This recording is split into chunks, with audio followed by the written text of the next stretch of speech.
When it comes to the mounting toll of the war, a new count compiled by an independent conflict monitor and shared with MS Now documents 21 strikes on bridges, railways and water facilities across Iran in July, although U.S. officials deny targeting civilian sites intentionally.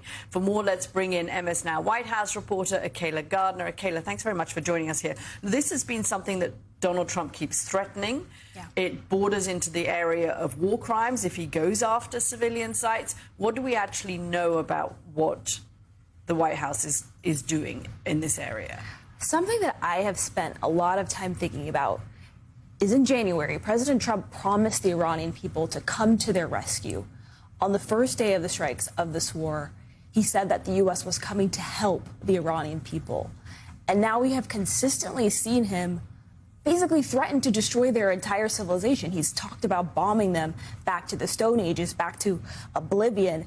And now he repeatedly talks about targeting civilian infrastructure. And what this data shows, and I want to say this independent monitor, it's one of the most respected monitors in the world. It's frequently cited by the UN and the World Bank. It shows that there have been strikes on civilian infrastructure. And as we mentioned, it's bridges, it's water facilities, it's railways.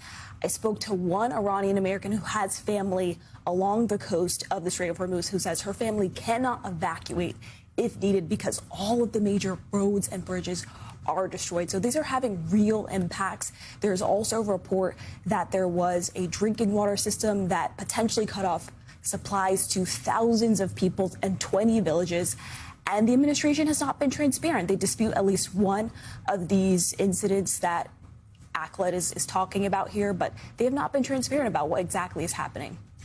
Akela, does the administration, how do they deal with the question of whether or not this is in fact a war crime? That they're going after civilian targets that are not legitimate targets. Yeah, a U.S. official told us that they do not target these places intentionally, but what administration officials have argued is that some of these targets are dual-use targets, so they're used by both the military and civilians. But when you're talking about targets that have to do with food or agriculture or water, it's very difficult to make that argument that there's an overwhelming need for these places to be struck. And it raises questions about whether we're being precise in our strikes. Okay, Kayla, thank you very much.